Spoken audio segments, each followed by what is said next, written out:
Uno con ellos, unidos con los cristianos perseguidos en el mundo.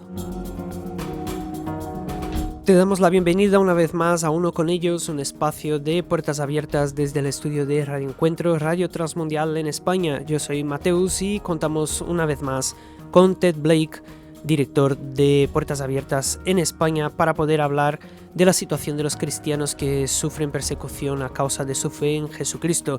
Muchas gracias, Ted, por estar con nosotros. Igualmente, muchas gracias por abrir este espacio para poder acercar a la iglesia perseguida a los oyentes de este programa. En esta ocasión empezamos hablando de una persona, Eun Hye, y hablamos de su experiencia, de lo que vivió a través de este relato que vamos a leer. Eun Hye cerró la puerta al entrar en el lugar más sucio pero seguro del centro de acogida de niños de la calle, el cuarto de baño. Allí se encontraba segura, no tenía a dónde ir. Se había ido de la casa de su tío para que su hermano pudiera tener una casa donde vivir y algo de comer. Eran 5 personas en total y no había comida para todos. Sus padres se fueron a China en busca de sus hermanas mayores. Era a principios de los 2000. Ella había sobrevivido a la gran hambruna de los años 90, en la cual 3 de cada 5 de sus compañeros de clase murieron de hambre. Ese día ella deseaba haber muerto en lugar de ellos. Estaba completamente sola y sin saber cómo iba a salir de la situación en la que se encontraba. Al único que podía acudir era al Dios de su abuela. ¿Sería capaz este Dios invisible de salvarla? Sin esperanzas ni expectativas, estando en ese orfanato de la muerte, susurró las palabras que le había oído susurrar a su abuela en tantas ocasiones. «Ananín, por favor, sálvame, rescátame, reúneme con mi familia». Al cabo de unos meses, los guardias pidieron voluntarios para trepar y recoger castañas en los árboles de las montañas. Esto implicaba hacer un viaje largo y difícil, y Eun Hye no tenía la menor intención de participar de lo que podría acabar siendo una marcha hacia la muerte. Pero en ese momento escuchó una voz en su interior que le decía: «Preséntate voluntaria». De alguna manera supo que se trataba de la respuesta a sus oraciones en el baño y se unió al grupo. Caminaron durante varios días y recorrieron unos 100 kilómetros hasta llegar a las montañas. Tuvieron que cruzar un gran pantano en unas barquitas. El trabajo consistía en que 2 niños se subían al árbol a tirar las castañas para que otros 2 las recogieran del suelo. Eun Hye se aseguró de no ser de los que se subían a los árboles, ya que no había forma de huir subido a un árbol. Miró a una niña mayor que tenía a su lado y le preguntó: «¿Quieres escapar?» «Sí», respondió. Eun Hye oró pidiendo ayuda para escapar. Las 2 salieron corriendo del huerto hacia el pantano y lo cruzaron a nado. Habiendo llegado a ese punto, cada una se fue por su propio camino. Después de muchas dificultades, llegó a su pueblo y allí se enteró que su padre había regresado de China para llevársela con él. Al llegar a China, se enteró de que su familia también creía en el Dios que ella llamaba Ananín. Allí pudieron ir a la iglesia como familia. Eun Hye pudo oír a otras personas orar con los mismos gestos y las mismas palabras que había visto y escuchado de su abuela tantos años atrás. No entendió el sermón, pero se sentía como en casa. Se dio cuenta de que las oraciones de su abuela, de su madre, de su padre y de otros creyentes le habían permitido llegar hasta China a salvo. Estaba muy agradecida. Eun Hye estaba en peligro de morir de hambre, Ted. ¿Es esta la situación de la mayoría de los norcoreanos? Pues la respuesta corta es sí. El gobierno ha establecido un sistema, una ideología que llaman Yuche. Y esa ideología significa que si haces lo que el líder dice, Corea del Norte se convertirá en la envidia de las naciones. Lo que ha pasado en la realidad es que, muy lejos de convertirse en la envidia de las naciones, Corea del Norte se ha convertido en uno de los lugares de más hambre sobre el planeta. Eso quiere decir que la mayoría de los habitantes de Corea del Norte están en una situación de desnutrición por falta de alimentos. Han sufrido varias sequías que han dañado severamente las cosechas y han causado hambrunas. Se habló en el relato de la hambruna de los años 90 y luego pues ha habido alguna otra hambruna después de eso, y así que están en una situación de auténtica dificultad solamente para poder comer. quitando las dificultades de libertad de expresión, libertad de movimiento, libertad de pensamiento y sobre todo libertad de religión. Y todo esto implica que la vida es muy difícil, muy dura en Corea del Norte y muchos escapan a China para poder comprar comida y luego venderla en el mercado negro. El gobierno de alguna forma ha permitido esto hasta cierto punto, pero en los últimos años han vuelto a cerrar esas fronteras en parte por el tema del COVID-19. Entonces, la situación ahí sigue siendo una situación de verdadera hambre en el pueblo. ¿Cuántos cristianos puede haber en Corea del Norte y cuáles son los peligros de ser cristiano en este país? Por la relación que nosotros tenemos con los cristianos que consiguen pasar la frontera y luego vuelven a entrar y mantienen la relación con los cristianos que están dentro del país, podemos hacer una estimación de que hay unos 400.000 y quizás hasta 600.000 cristianos en el país. Y de estos se estima que unos 60 o 70.000 están en esos campos de reeducación o de campo de concentración.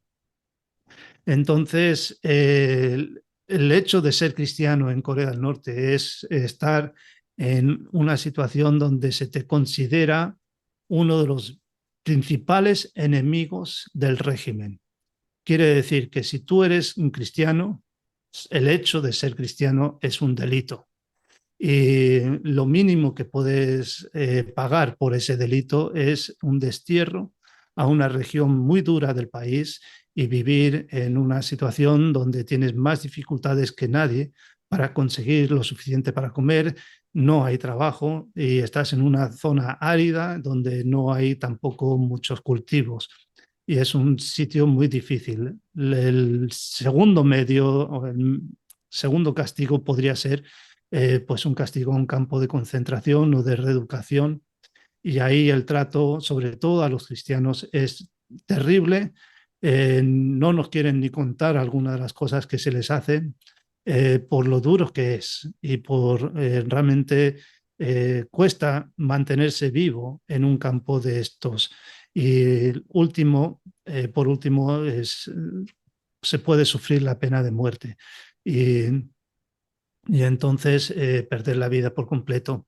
Pero también es una realidad de que la familia sufre las consecuencias del miembro cristiano de la familia. Entonces, si descubren a un cristiano, los padres y los hijos de ese cristiano pueden ser castigados igualmente. Y también, si eres algún familiar cercano a ese cristiano, pues tu situación en el estrato social, porque allí en Corea del Norte tienen diferentes estratos sociales según lo fiel que eres al régimen. Y si tú estás relacionado con un cristiano, pues tú bajas al último estrato y eso es que tienes menos derechos, tienes menos ayuda y tienes más peligro.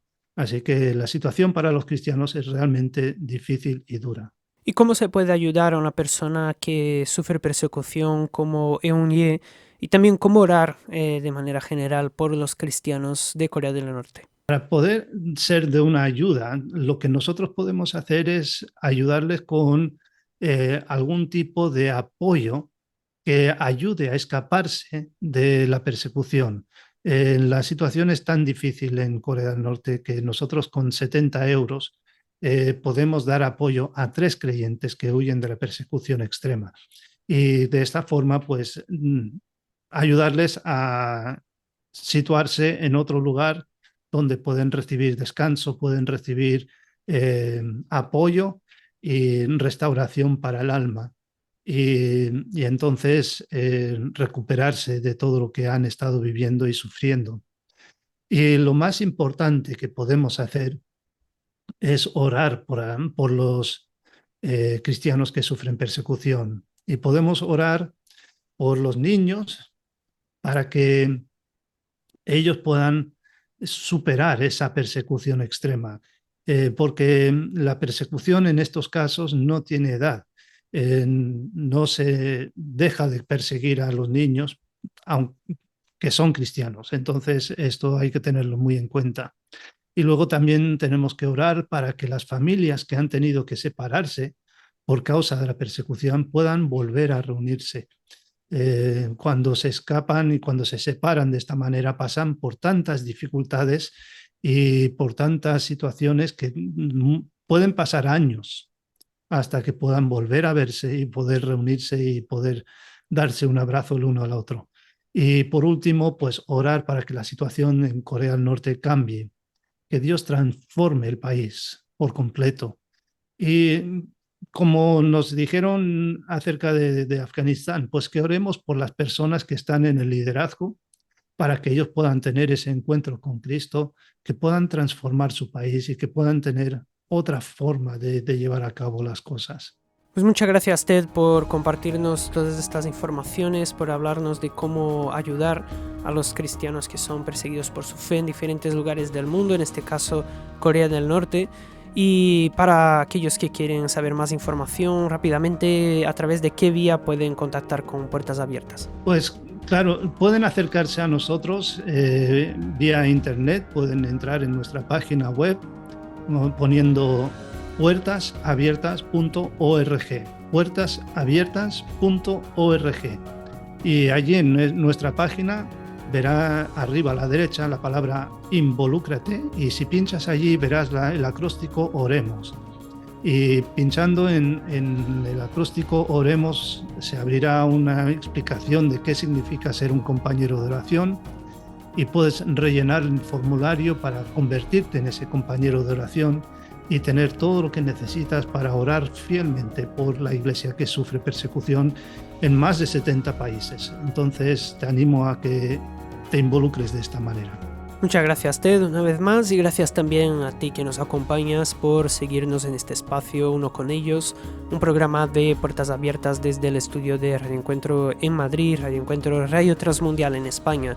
Para más información, ya sabes, puertasabiertas.org, también hay un número de teléfono 955-944-770 o también el email info@puertasabiertas.org. Gracias por acompañarnos y te esperamos en la próxima edición de Uno con Ellos.